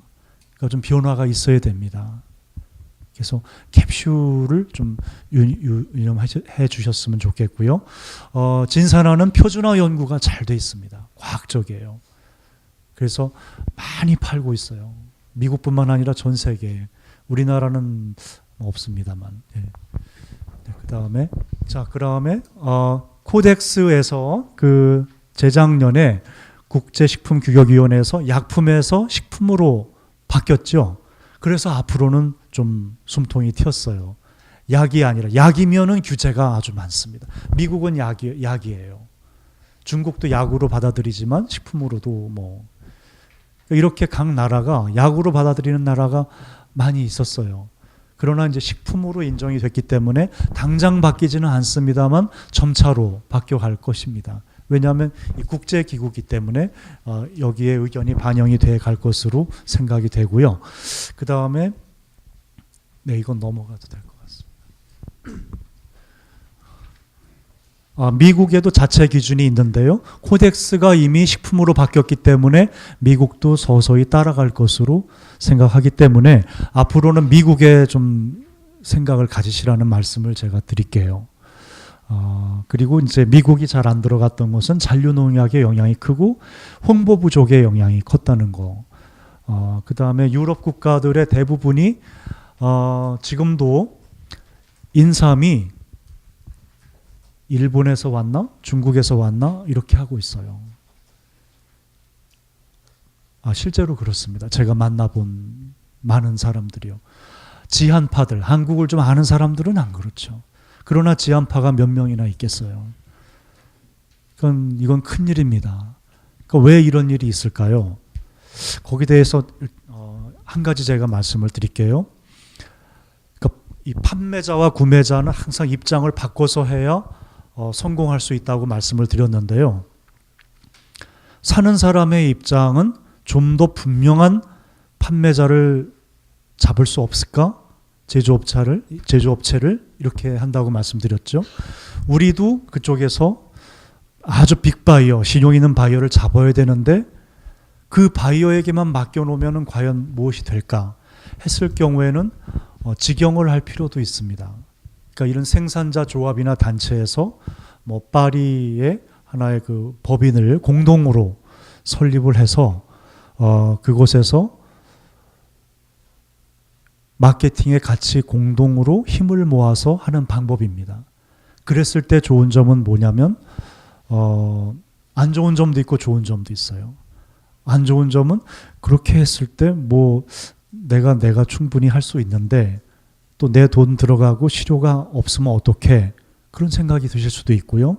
좋은 점은 어떤 가능성, 시장 규모만 보고 계속 이렇게 있는 것보다는 10년이 될지 20년이 될지 자꾸 이렇게 시간만 흘러가도 무역이라는 것은 해야 돼, 마케팅을 해야 돼, 수출을 해야 돼 이렇게 막연한 생각으로 보내는 것보다는 그래도 어떤 시도를 해서 한번 해본다는 것이 다를 수가 있겠죠.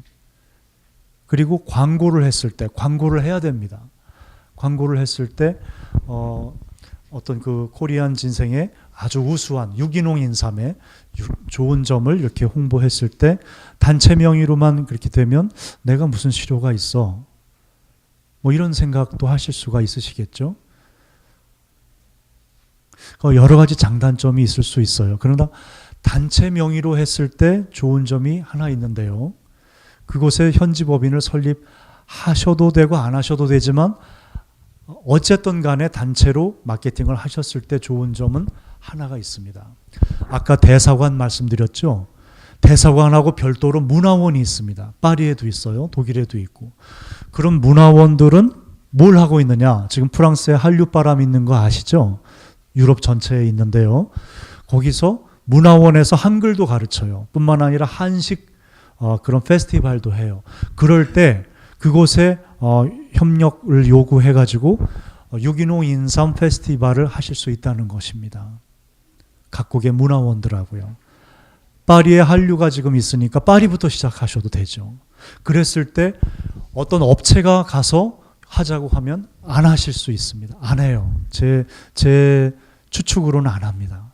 그러나 한국 유기농 인삼 연합회에서 하겠다고 우리는 수십 개, 수백 개 생산자가 모여 있는 이런 단체라고 한국에서는 최초이자 가장 강력한 단체이고 확실성 있는 곳이라고 당신들은 우리를 좀 도와달라고 그래서 유기농 인삼 페스티벌 거기서 요리도 하고 시음 행사도 하고 각 거기에 그 요인들이 있어요.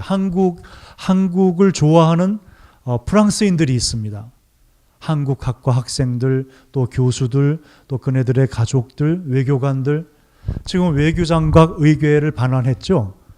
반환했는데 우리 박병선 박사 같은 분께서 평생을 걸려서 도서관에서 찾아주셨지만 그것만이 아닙니다.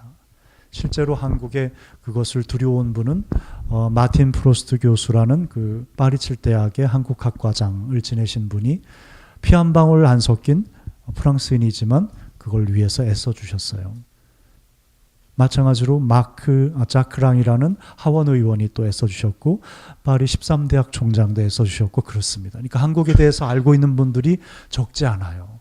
또 한류가 지금 확산되어 있기 때문에 한류에 지금 그 한류 K-팝을 좋아하는 사람들은 한국문화원의 그 웹사이트 회원인 경우가 많습니다. 페이스북에. 그렇기 때문에 거기에 부탁을 하면 페이스북에 다 퍼질 수 있어요. 그 K-팝을 좋아하는 사람들이 다 올 수 있습니다. 무슨 말씀인지 아시죠?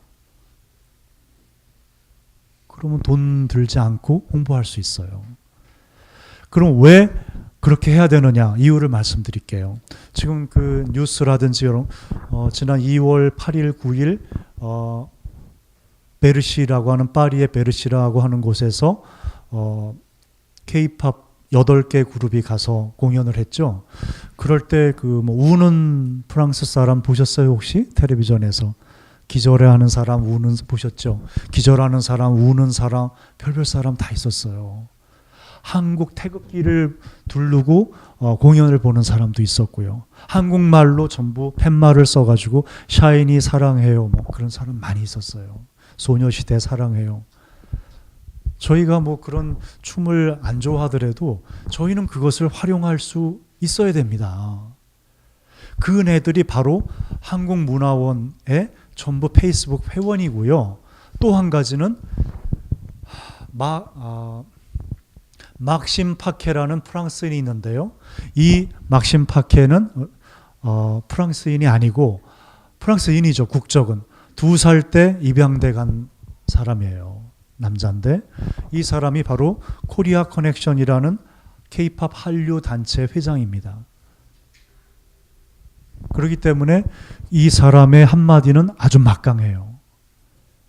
이 사람도 페이스북의 회원이에요. 그래서 혹시 페이스북을 모르시면은 아드님이나 따님도 잘 아실 거예요. 혹은 직원들이 알 수도 있어요. 그래서 사진 있잖아요. 사진. 거기 보면 이렇게 사진이 있어야 그걸 보고 이렇게 링크를 해요. 이렇게 클릭을 해서 누군가를 확인하는데 그 사진에 고려 인삼, 유기농 인삼을 이렇게 사진으로 띄워서 그 댓글을 달아도 되고 그래도 됩니다. 아니면 이렇게 좋아요 하고 누르는 난 있는데 이렇게 누르면은 자꾸 그 회원들이 자꾸 보게 됩니다. 그러니까 이것을 개인적으로 하셔도 되고 단체 명의로 하셔도 되지만 혹시 유기농 인삼연합회에서 공동 마케팅을 진행하실 수 있다면 혹은 또 공증 인증 마크 이것은 원산지가 분명한 이 한국의 사우스 코리아의 유기농 인삼 연합회 인증 마크다 하는 것이 이렇게 확산이 돼 나가면 이거는 중국삼하고는 중국인삼하고는 대비가 됩니다. 서양삼, 화기삼하고도 대비가 되고요. 그랬을 때 우리가 제대로 가격을 받고, 우리 제대로 가격 받아야 되잖아. 유기농 인삼이 보통 인삼하고 같습니까? 농약 좀 표현이 좀 죄송합니다만 농약 범벅인 인삼하고는 다르잖아요. 얼마나 애를 많이 쓰셨어요. 그러니까 높은 가격을 받으셔야죠. 그러려면 원산지가 분명해야 돼요. 어디서 만들었는가에 대한 부분이. 그래서 힘을 합치시면 저는 더 좋을 거다 이런 생각을 해봅니다. 자, 이게 이제 지난 2월 8일 9일 했던 뮤직뱅크, KBS의 뮤직뱅크라고 거기에서 주최한 행사인데요. 어마어마했었어요. 그 다음에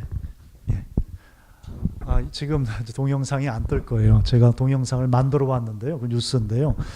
시간도 그렇고 애석합니다. 그 다음에요.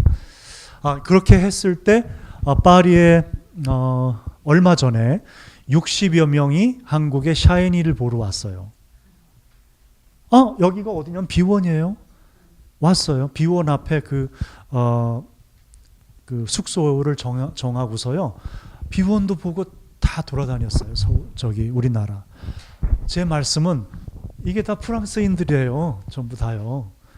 그런데 이네들이 왔을 때 그런 코리아 커넥션 단체에서 주최를 한 건데요. 바로 그런 회장이나 코리아 커넥션에게 부탁을 해서 이런 페스티벌, 유기농 인삼 페스티벌 하겠다고 협조해 달라고 하면 막심파케 회장이 한국인이기 때문에 따뜻하게 해주면 아마 협조해 줄 거라는 말씀을 드리는 거예요. 그리고 또 하나는 소녀시대나 샤이니나 SM이라고 돈 잘 버는 기획사인데요. SM 기획이라고. 그 회사도 도와주겠습니다만 좀 우리의 취지를 공감할 수 있는 그런 기획사가 있을 거예요. K-팝 한류 기획사 중에서요. 냉담하는 것도 있겠죠. 그러나 우리의 취지를 알고 우리가 국가 브랜드는 이거밖에 없다는 거. 그리고 농약 때문에 그동안 수십 년간 우리가 종주국임에도 불구하고 이런 일을 겪었는데 이제 우리 단체가 결성이 됐다는 거. 우리가 마케팅을 좀 해보려고 하는데 우리가 많은 돈은 지출할 수 없으니 우리를 좀 협찬해달라는 거, 도와달라는 거. 그러면 유기농 인삼을 좀 우리가 먹여주겠다고 한다든지, 예를 들어서요. 돈 주는 것보다 그게 나을 거예요. 당신들 유기농 인삼은 우리가 책임지겠다고 한다든지. 그렇게 해서 협조를 얻으시면 아마 도와줄 겁니다. 같은 한국인인데요.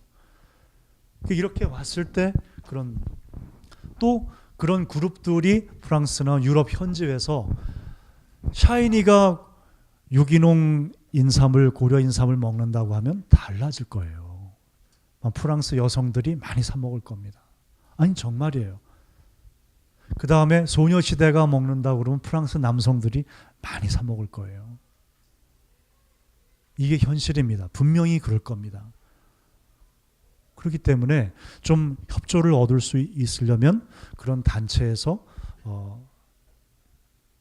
회장단위께서 하셔야 되겠죠. 아무래도 좀 필요할 것 같다. 예, 그래야 적은 돈 들이고 빠른 시간에 확산해 나갈 수 있다. 그리고 또 한 가지요.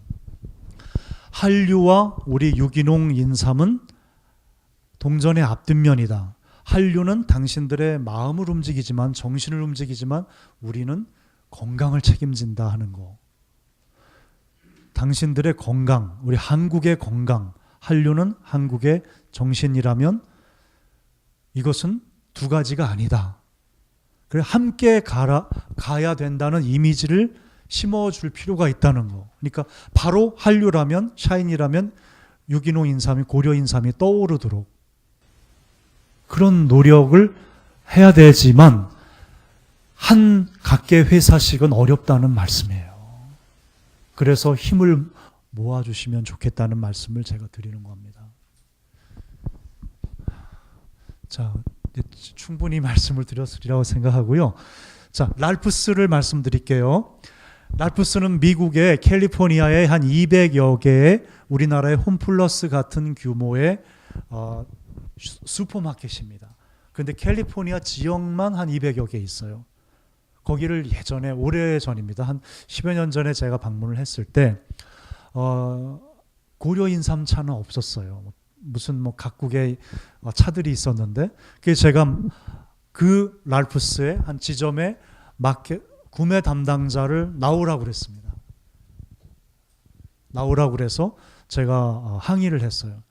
왜 매대에 이 매장에 각국의 차들은 있는데 한국의 고려 인삼차는 없냐 하고 제가 좀 따졌어요. 몰 캘리포니아에 가서요. 그랬더니 그 사람이 뭐라고 말을 하냐면 가지고 와나 봤어? 라고 저한테 한심하다는 식으로 저한테 말했습니다. 가지고 오나 봤냐고. 그래서 이 비즈니스는요 공격적으로 하셔야 돼요. 네, 그렇다는 말씀을 드리고요. 랄프스 지금도 있을지 없을지 모르겠습니다만 그 사람들의 실제로 직접 하는 얘기를 제가 들었으니까는요. 랄프스입니다. 랄프스고 주로 서부 지역에 있습니다. 꼭 잊지 마시고요. 나중에 이제 수출을 하시게 될 때 꼭 한번 랄프스 매장입니다. 이건 뭐 부분적으로 랄프스마다 다 이렇게 매장 종류와 형태가 좀 차이가 있는데요. 한 매장의 구석을 지금 찍은 거. 그 다음에요. 자, 그 다음에 불고기집에 뉴욕의 불고기집을 말씀드릴게요. 거기 손님이 아주 많습니다. 한국인이 해요. 그러나 답니다. 불고기가 달아요. 물론 우리가 먹어도 달죠. 근데 좀 더 달게 했습니다. 근데 처음에는 손님이 없었어요. 왜? 그네들 입맛에 안 맞기 때문에. 그래서 미국인들의 경우는 그렇습니다. 교포들은 우리 고려 인삼의 역사를 보고 알아요. 그러나 미국인들은 맛이나 향이 아니면 안 먹습니다. 왜? 오랫동안 길들여져 왔기 때문이에요. 어려서부터. 그걸 우리에게 맞춰라고 말한다면 몇 명이나 맞추겠습니까? 이놈들, 서양놈들, 니네 놈들은 인삼도 몰라? 고려 인삼도 먹어야 돼. 이렇게 말하면 저희만 손해죠. 그 말이 맞을지도 모르지만 저희는 판매하지 못하니까요. 그러니까 여러 가지 방법을 생각을 해야 됩니다. 꿀도 그 중에 하나의 감미료의 하나일 수 있겠죠. 천연적이어야 되겠죠. 물론. 자, 이것은 미국에 있는 인삼 농장인데요. 정말 이 사람들은요 공격적이에요. 우리 정신 놓고 있으면 안 됩니다. 별별 걸 다 팔아요. 뭐 인삼에 관련된 잎이라든지 우리는 관련 법규가 좀 남아 있습니다만 그 잎이라든지 인삼 와인이라든지 별별 걸 다 만들어 팝니다. 이것은요 이 사람들이 말하기를 그 이태리 가곡 중에 사랑의 묘약이라고 있죠. 사랑의 묘약이라고 선전하고 팔고 있습니다. 인삼 와인이에요. 그 다음에요. 그러니까 이름이 좋죠? 사랑의 묘약이라고 정말 이름 붙여도 좋을 것 같아요. 예. 자, 그 다음에 공동 마케팅에 대한 거 말씀드렸고요. 저가 인삼을 따라갈 수 없어요. FTA가 걱정이 되는데요. 그럼 무관세가 되고 화기사항이 들어올 겁니다. 걱정이 되시잖아요. 근데 어쨌든 지금 우리가 판매하려고 해도 저가삼을 따라갈 수는 없어요. 그러니까 프리미엄으로 나가야 되는데 어떻게 해야 되느냐. 프리미엄이려면은 첫째 성분 같은 게 표준화돼야 되고 그걸 효과적으로 홍보해야 될 것입니다. 그리고 프리미엄 제품이라는 연구 결과를 제시를 해야 되고요. 그것을 얘기 안 해도 알겠지. 이렇게 해서는 소용이 없다는 것이고요. 그리고 수입상은 좋은 수입상 만나면 좋지만 믿고 있지만은 말아야 된다는 말씀이고. 그 다음에 현지 국가 유기농 인증 마크 반드시 하셔야 되고요. 그 다음에 CD라든지 비디오 이런 거 제작하셔서 판매하는 매장에 제공이 돼야 될 거고요. 돈 얼마 들지 않으니까는요. 그 다음에 자, 이제 마지막으로요. 국가별 유의사항인데요. 두 나라만 하겠습니다. 첫째는 미국인데요. 아까 말씀드린 대로 교포와 현지인은 달라요. 미국의 뉴욕의 LA에 교포가 많이 있어. 교포만 팔면 되지. 그렇게 생각하시면 안 돼요. 얼마나 교포가 있어봐야 몇 명이나 되겠습니까? 그러지 마시고요. 또 이 교포분들께서는 한국에 주로 왔다 갔다 하시기 때문에 한국에 오시면 인삼을 또 사가시기도 하세요. 그러니까 현지인을 대상으로 판매하셔야 된다는 생각을 굳건히 하셔야 됩니다. 그러면 가능해요. 그리고 왜 한국산 수입을 안 하느냐? 농약 때문에 그렇고요. 중국인들이 고려인삼을 모방을 많이 합니다. 고려인삼도 아니면서 고려인삼이라고 속이는 경우도 봤어요. 있어요. 그렇기 때문에 분명히 고려인삼이다. 우리들이 생산한 거다 하는 것을 홍보하실 필요가 있으세요. 예를 들면 뭐 인증제도라든지 원산지 증명을 더 강화하셔서 포장지에 기재를 하신다든지 하는 방법을 사용하실 필요가 있습니다. 그리고 어떤 나름대로의 자체 마크 같은 것들을 연구를 하실 필요가 있으셔요. 협회 차원에서도요. 그래서 또 신제품 개발이 부진하다. 아까 캡슐에 대한 말씀 드렸죠. 그 다음에 그럼 어떻게 마케팅을 해야 되느냐? 중국산 모조 방지 시스템 같은 거를 좀 만들어 볼 필요가 있다. 그리고 현지에 한방병원이 있습니다. 교포가 하는 한방병원. 미국의 한의사 제도가 있는데요. 중의사라고 그네들은 말을 하지만 중국 사람이 하는 한의과대학, 미국 사람이 하는 한의과대학, 한국 교포가 하는 한의과대학으로 나뉘어져 있습니다. 한국 교포가 하는 한의과대학은요, 동국대학교에서 거기 지금 인수해서 하고 있고요. 또 하나는 사우스베일러 한의과대학이 있어요. 사우스베일러 부설 한방병원이 있는데요. 사우스베일러 그 총장 이사장께서는 연세대학교 나오신 분이세요. 나이가 80세가 넘으셨죠. 그런 분에게 혹시 연락을 하셔서 좀 도와달라. 당신 대학의 한방병원을 통해서 뭔가 좀 이렇게 같이 할 수 있는 방법을 생각하고 싶다. 그러면 거기에 있는 한의사들 졸업생들이 나가서 뭘 하겠어요? 한의원을 차리겠죠. 그것은 효과적인 홍보 수단입니다. 그 병원에서도 물론 쓰겠고요. 미국은 지금 약이거든요. 예, 그렇기 때문에요. 물론 식품으로도 점점 변화하고 있습니다만은요. 그래서 그런 경우는 돈 들지 않아요. 이메일 보내시기가 그러시면 그런 주소를 알으셔서 등기로 보내버리세요. 그 총장님 앞으로. 이사장 총장이 박씨인데 하여튼 인터넷에서 사우스베일러 하셔서 그 주소대로 그 총장님 이름이 나와 있을 거예요. 한국인이니까 그분에게 좀 도움을 우리 협회 이름으로 하도 좋고 아니면 뭐 개인 하셔도 좋습니다. 그렇게 하시면 될 거고요. 아마 제일 커요. 한의과 대학 중에서 미국에선 제일 큰 걸로 알고 있습니다. 그리고 몇 년 전에는 아주 큰 한방병원을 또 지었어요. 네. 네. 그 다음에 그리고 이제 젤리나 스낵 같은 것을 개발하실 필요가 있으십니다. 젤리, 스낵, 먹기 좋은 거. 그네들은 굉장히 빠른 문화잖아요. 그래서 그렇게 이렇게 농축액을 희석을 해가지고 물에 타가지고 그렇게 못 먹어요. 못 먹습니다. 그래서 그렇게 먹어라 이렇게 하시면 곤란해요. 그래서 그게 사실은 더 좋은 겁니다만은 그게 좋은 거예요. 그렇지만 먹을 줄 모르는데 어떡합니까? 우리는 팔아야 되고요. 그 다음에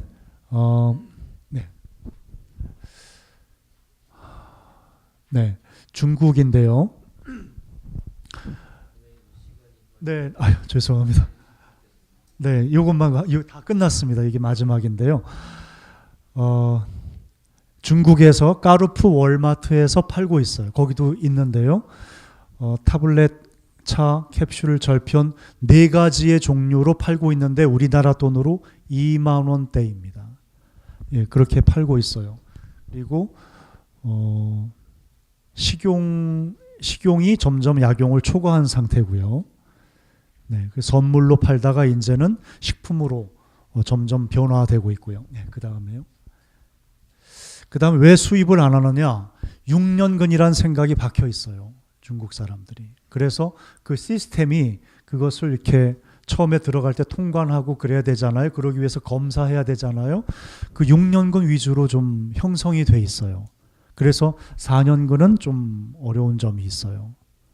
근데 이제 거기에 대해서 그것을 바꾸라고 자꾸 얘기해야 되는데 그거 역시도 단체에서 할 일이지 개인적인 회사로서는 좀 힘이 붙일 경우도 있습니다. 그리고 통관이 좀 늦어요. 그 사람들이 만만디라. 그런 점도 좀 있어요. 그래서 비용이 좀 발생이 되는 면도 있습니다. 그러나 이런 절차를 거쳐서 한번 들어가기만 하면 중국 인구는 굉장히 많으니까는요. 시장은 굉장히 큽니다. 그 다음에요. 자, 어떻게 마케팅 해야 되느냐? 역시 한류가 지금 많이 들어가 있죠. 그래서 중국에 인기 있는 그 한류 스타들이 있습니다. 그네들을 필요로 또 중국인들의 마음을 얻고 있는 한류 스타가 또 정해져 있어요. 그럼 스타들 기획사에게 좀 도움을 요청하는 방법이 있겠고요. 또 코트라 무역관을 통하는 방법이 있는데요. 상해에 있는 그 코트라 무역관에 굉장히 많이 도우려고 합니다. 제가 개인적으로 알고 있는데 많이 도와주려고 그래요. 어떻게든. 그래서 이런 분들을 통해서 또 이렇게 거래처를 찾으셔도 되고요.